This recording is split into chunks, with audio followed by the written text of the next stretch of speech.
In keeping with the theme for Collateral Damage, I wanted to have a discussion around movement building, and what better way to do it than to invite some old friends over to have this discussion with me. I have Michael Roberson and Robert Sember, both old friends. See, I gotta emphasize that old, because we all seasoned out here. Both old friends, and we've had this discussion multiple times, so I figured, okay, let's invite others to chat with us. And I want to get it started right now, right? So I want to reflect on movements that shape change, celebrating impact, exposing challenges, and honoring the complexities of those movements. So I have a few questions for you. We're going to popcorn it around real quick. My first question is, what does movement building mean to you? Not that textbook example, but in your lived experiences, what does movement building mean to you?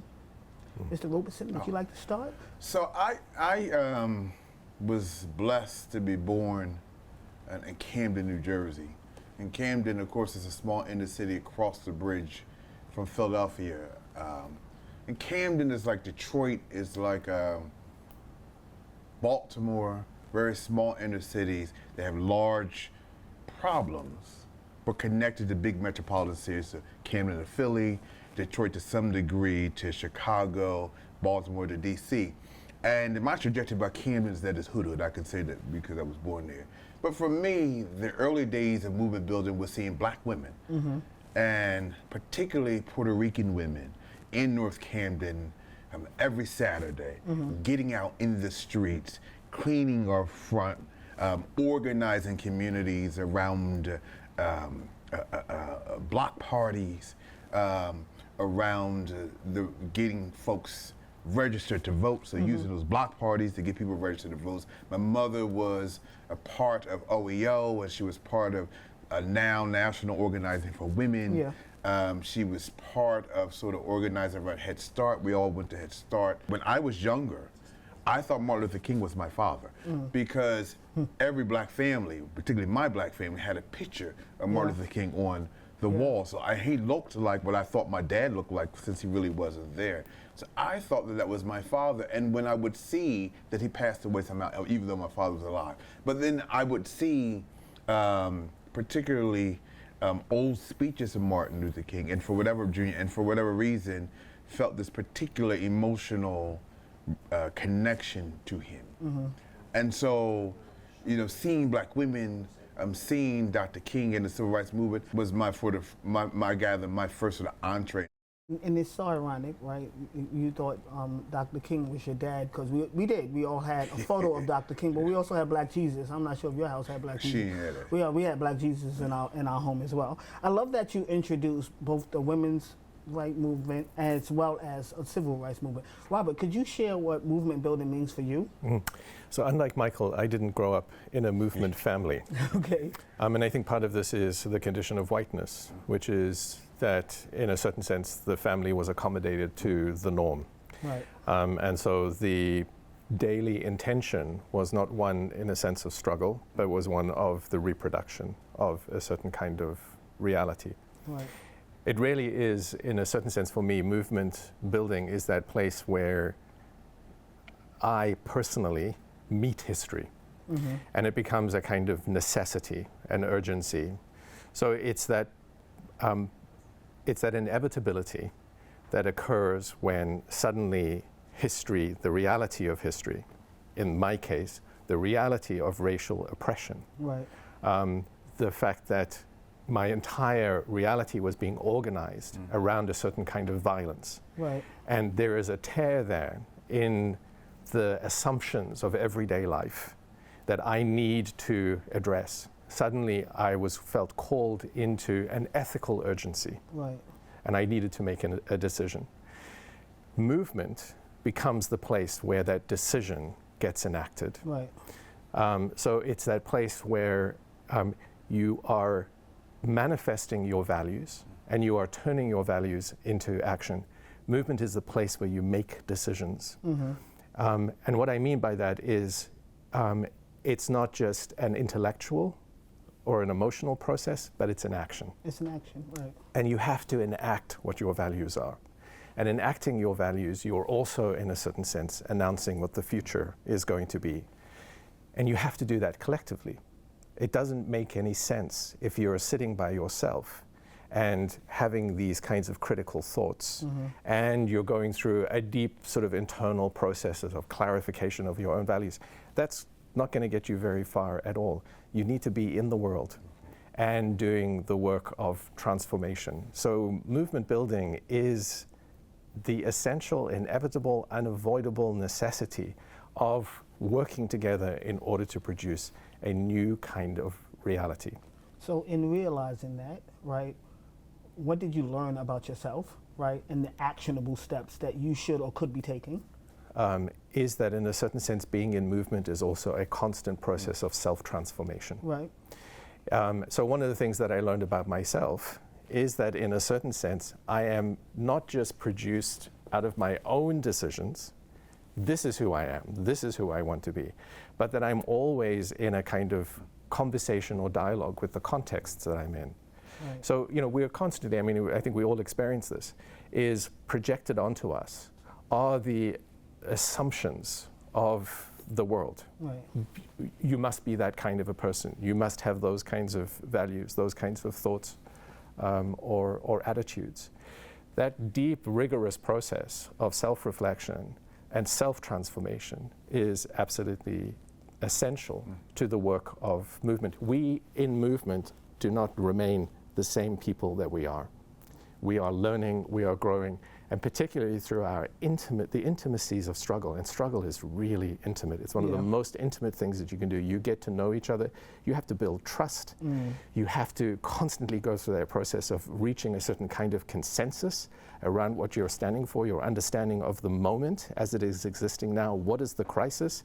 What is the movement that we need to take? In what direction we need to go? And that intimacy is it is much a process of changing ourselves as it is a process of changing the world that we're in. I'm a firm believer that right now there's a movement happening right now, whether we recognize it or not, or the opportunity to create this movement, right? What do you think, and I'll ask Michael this question, what do you think we need to do in order to prepare for that movement, right? And, or have we, as a collective, even recognized that this moment in history calls for of movement?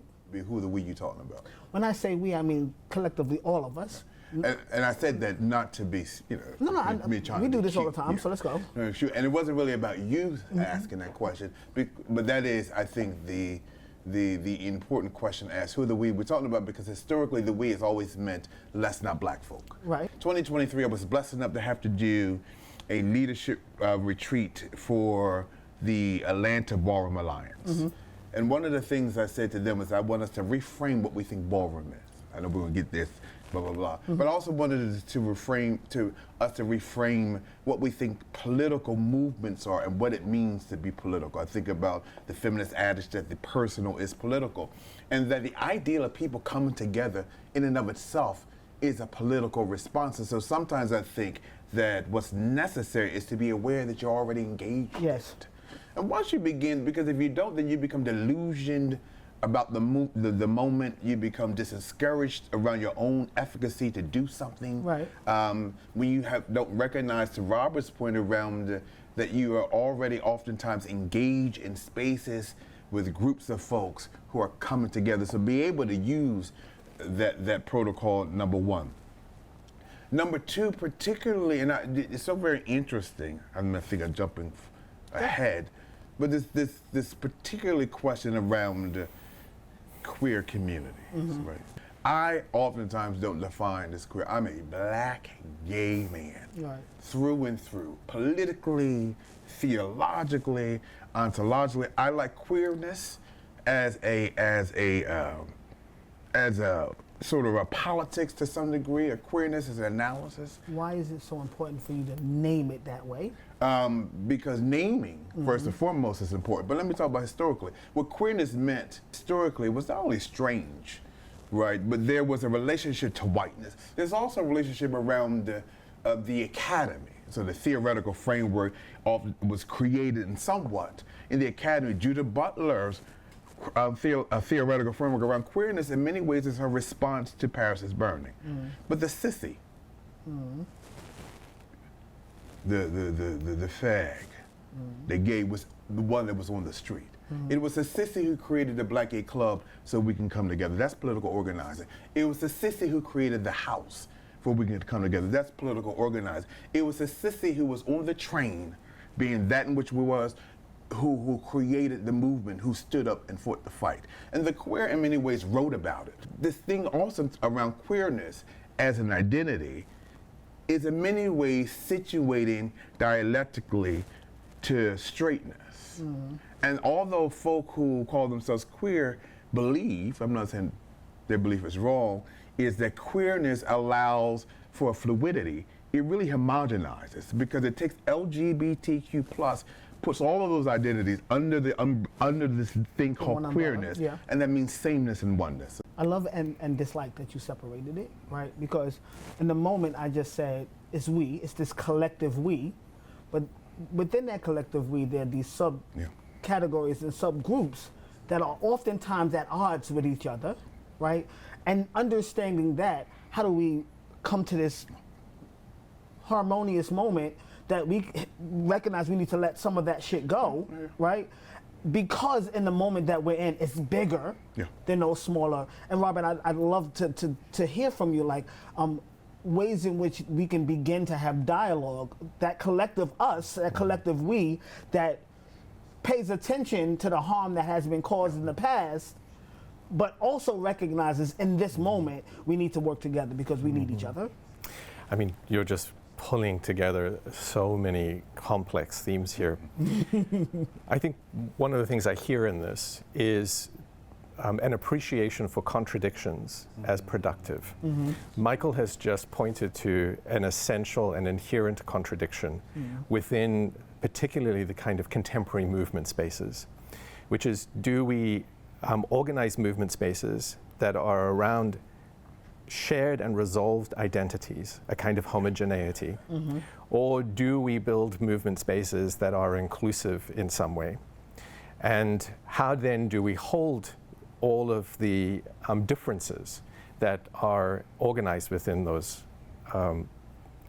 within that complexity in some way? And this tension, now often we can sort of feel that the tension is uncomfortable and that we need to resolve it in some way. And folks have resolved this in many different ways.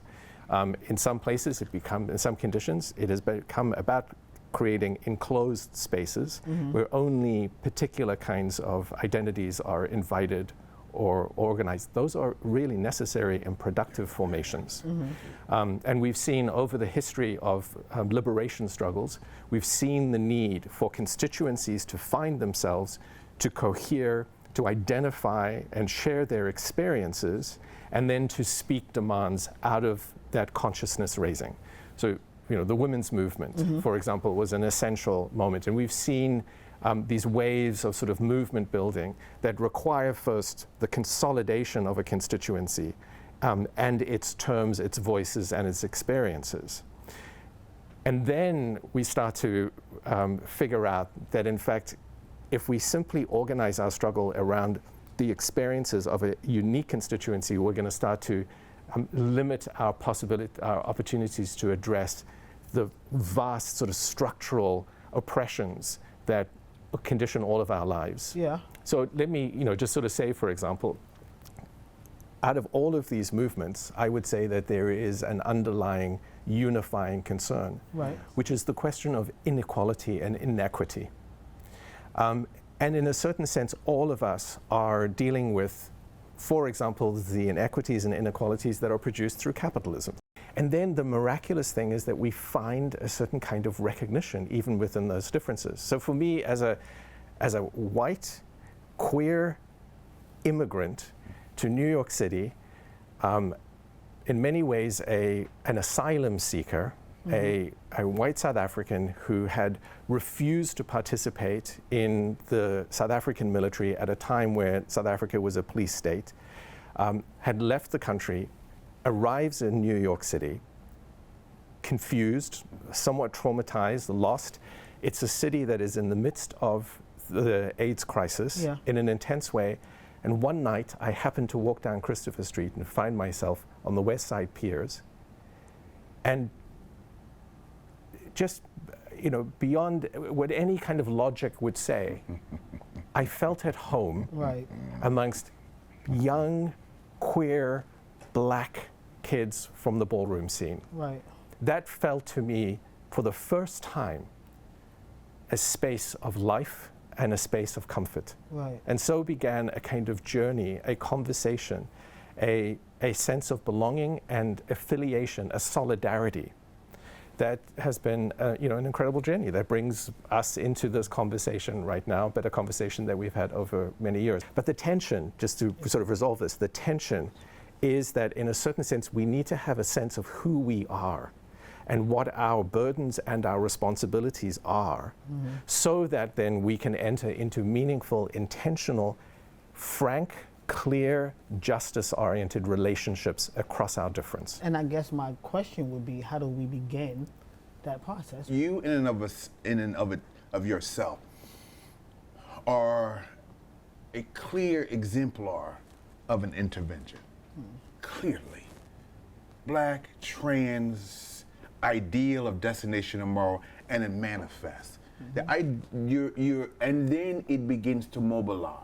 Your organization is not just a public health community-based organization. It is an absolute movement. Once you recognize that, once you reframe it, then the actionable steps take place. Ballroom in and of itself, there's probably, and of course we can romanticize about ballroom.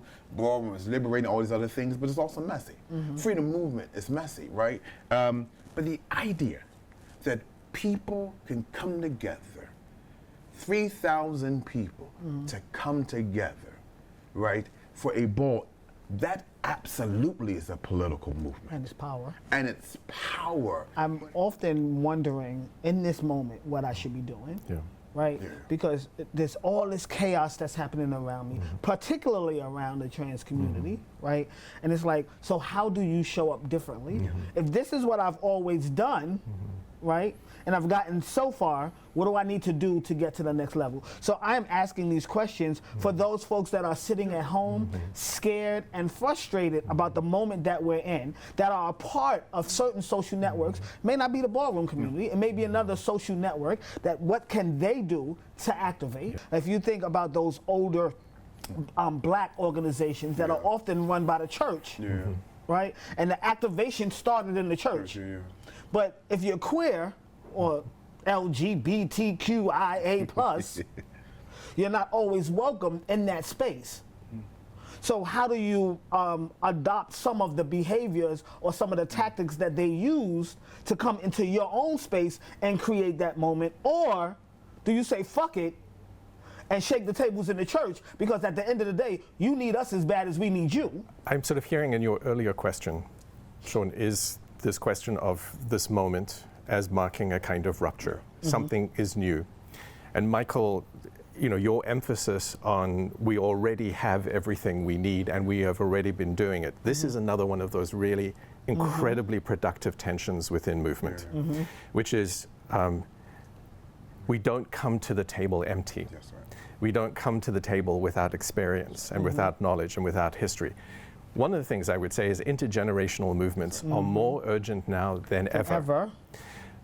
Because in a way there is the deep experience and practice of older generations, and at the same time there is the urgency and the understanding and the analysis of the younger generations that will unsettle this notion that the established patterns are going to be sufficient to today. But like you two, I also think very much about that person who has never been in movement, who is feeling the pressure of this moment, who is frightened by it, who feels overwhelmed by it. One of the things I can offer, and I think we can offer here, is, and Michael, you've already sort of done this, is to expand the understanding of organizing. Yeah. I often make a distinction between activism and organizing. Yeah. Many people sort of think, oh, to meet the political moment, we need to be in a mass movement that's out on the street, that's directly confronting oppressive systems. Those actions are necessary, but they're one thing in the tool set. Right. I would say the most powerful and important thing that we can do is to build relationships. Yeah. It is our relationships that are the movement. Right. And those relationships are going to happen wherever you open yourself up to a conversation. It can be a church, it can be the barbershop, it can be the laundromat. For me, it happens to be learning spaces because I'm an educator. Classroom spaces are critical spaces of organizing, of movement making, because they're places where you can learn the stories, you can learn the histories, you can listen to each other's stories, Right. and you can begin to figure out how your experience and your life, your fears, your needs, your urgencies are connected to this moment. One of the things about privilege, and I often say this to my students, one of the things about privilege is that you don't feel the urgency Right. That's right. of the moment. And you sort of think to yourself, and so many of the students I get to teach, in a certain sense, I mean, this is a little bit mean, but you kind of can wake up and you can say, oh, it's Monday. Should I be in struggle today, or should I just take the day off? Right. Oh, it's Tuesday. I'll do a little bit of climate justice today. And maybe on Thursday, I'm going to do a little bit of racial justice. But then over the weekend, I'm going to have a fabulous trip and a party somewhere. The folks who lead struggle are those who have no choice and no option. That there is a kind of urgency around that. So I think that, what I would suggest to anybody who is feeling alone, just figure out the first relationship that you can build. Is there a friend? Is there a place that you've been to before? Is there a movement or an organization? Is there volunteering that you can do? It's right there. But through those, once you get into those networks are going to start to connect with all kinds of things. I mean, the last thing I will say about this is, I also think there is something about listening to the poetry of this moment. So you talked about naming. Each moment is going to produce a new vocabulary and a new set of terms or languages, or renew them. At the moment, one of the terms that I've become particularly connected with and interested in and curious about is the notion of sanctuary. So we're talking a lot about sanctuary in relation particularly to immigrants and this, relentless, demeaning diminishment and attack on immigrant folks. Sanctuary is an old term. Sanctuary is ancient. Sanctuary goes back centuries, where people who are at risk have been provided with safety and care. We are in a moment where it is being renewed. And the work that I'm doing at the moment is to understand sanctuary as embracing of all kinds of harms and vulnerabilities. So what do we think of when we sort of think of the sanctuary that is needed for immigrant folks, but also the sanctuary that's needed for young trans folks who are literally in life-threatening danger? All right. What do we think of sanctuary for women who have lost access to reproductive rights? What do we think of sanctuary for the poor? What do we think of sanctuary for disabled folks? And for me, a particular concern of mine is, what do we think of sanctuary for those who are system impacted by mass incarceration? Not just folks who are incarcerated, but the entire communities who are damaged through that process of police violence and mass incarceration. When you start to open the poetry like that, you start to find that you are connected. To be in movement is a process of spiritual challenge and spiritual transformation, in the sense that you are going to feel an expanding of your life. Movements may start out of fear, pain, struggle, and oppression. Movements are sustained by love. And joy. Absolutely. But I also think, these things are not easy. No. And movements can be very painful and very damaging. And messy. And messy. And messy. And part of what happens is that internal to a movement, so many of the problematics that exist in the world, they will manifest internally. Michael and I often say in ballroom invites the problematic. And over the years that I've been involved in ballroom, we have had to deal with, we have recognized and noticed so many sort of things.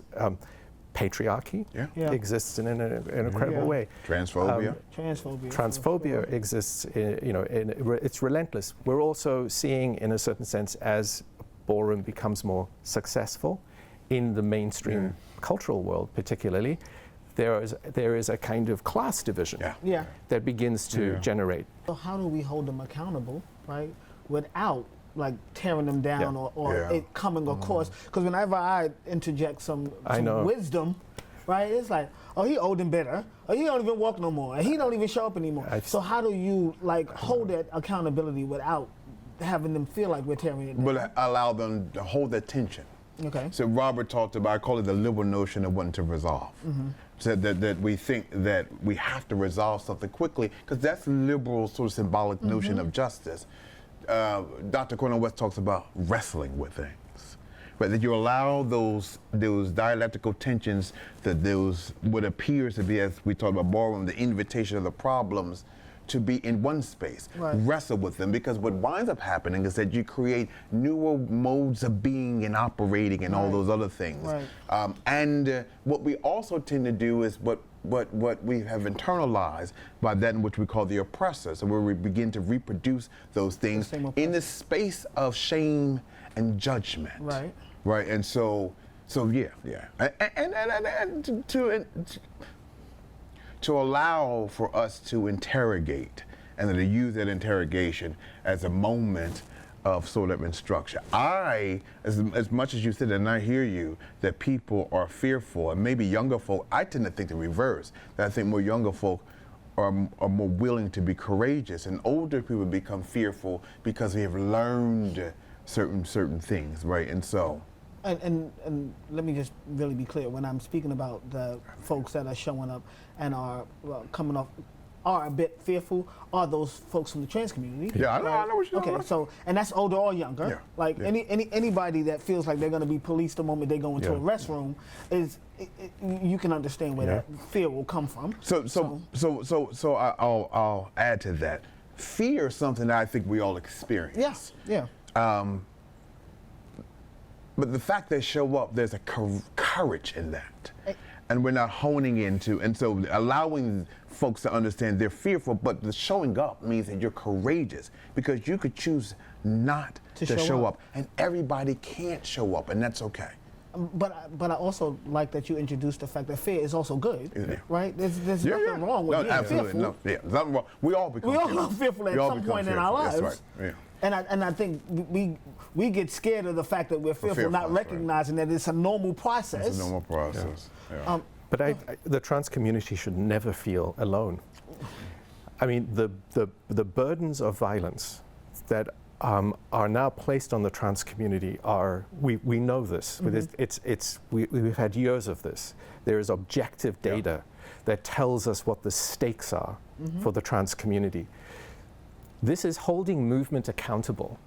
Holding movement accountable means that movements that presume that somehow they are not connected with the issue of trans justice and trans liberation and trans safety, there needs to be deep internal work.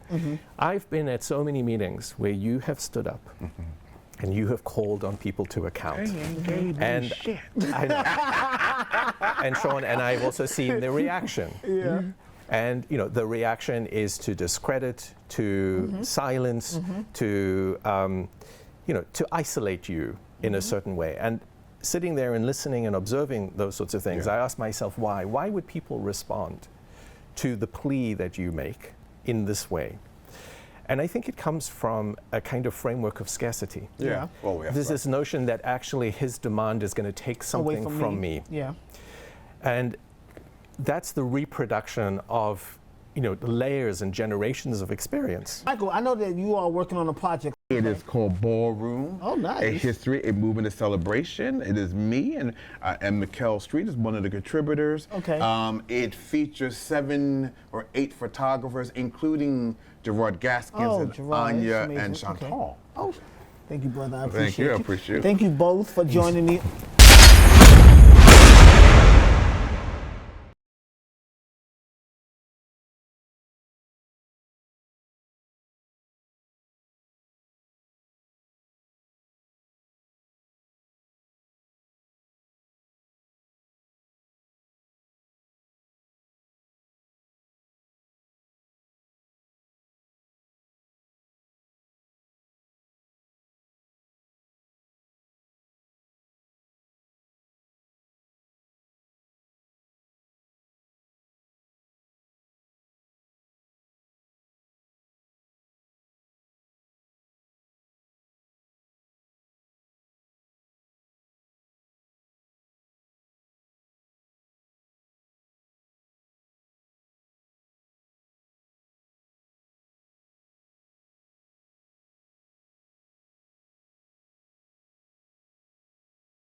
focus on the queer community, connecting the dots between politics and our everyday lives, diving into the vibrant world of ballroom culture, and tackling the hottest topics of the moment.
To your question, though, around